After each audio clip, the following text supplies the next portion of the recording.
विकसित ओडिशा गठन दिगरे सरकार बड़ संकल्प। ओडिशा रे दुग्ध उत्पादन हेब 2 गुणरू अधिका। विश्व दुग्ध दिवस रे महिला दुग्ध चाषी को सम्मान। 4 लाख रु ऊर्ध्व गोपालकों को 367 कोटी टंकार आर्थिक सहायता।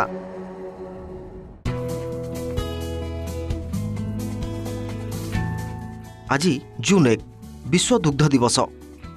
आम स्वास्थ्य जीविका एवं अर्थनीति रे दुग्धर गुरुत्व को बुझाइबा पई प्रतिवर्ष एही दिनटी को पालन करा जाए। किंतु ए वर्षर एही दिवस ओडिशा पई काहेकि स्पेशल, चलंतु जानिबा एही स्पेशल रिपोर्ट रे।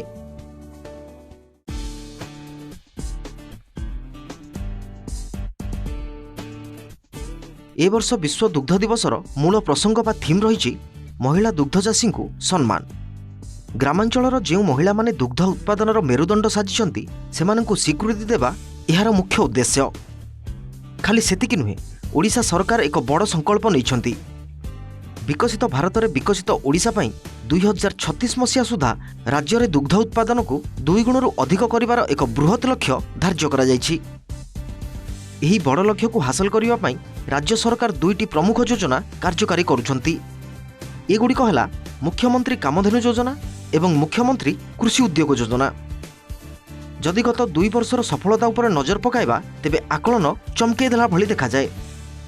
राज्य में 4 लाख रु ऊर्ध्व गोपालकों को 367 कोटी टंकार आर्थिक सहायता प्रदान करा जायछि। एहा सहित गत 2 वर्ष मध्य समवाय समिति संख्या 3512 रु 4455 को वृद्धि पाइछि। समिति बढ़िबा सह राज्य में दैनिक दुग्ध संग्रह मध्य रेकर्ड स्तर में वृद्धि पाइछि।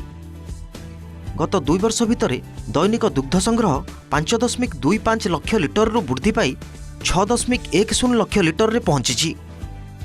यह स्पष्ट करुछि जे ओडिशार ग्रामांचल रे श्वेत विप्लव एबे एक नुआ दिग नेउछि।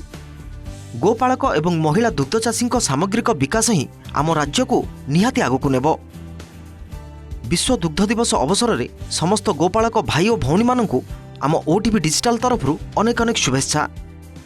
देश दुनियार खबर पाई एबे ही सब्सक्राइब करंतु OTV digital. Bureau report, OTV digital.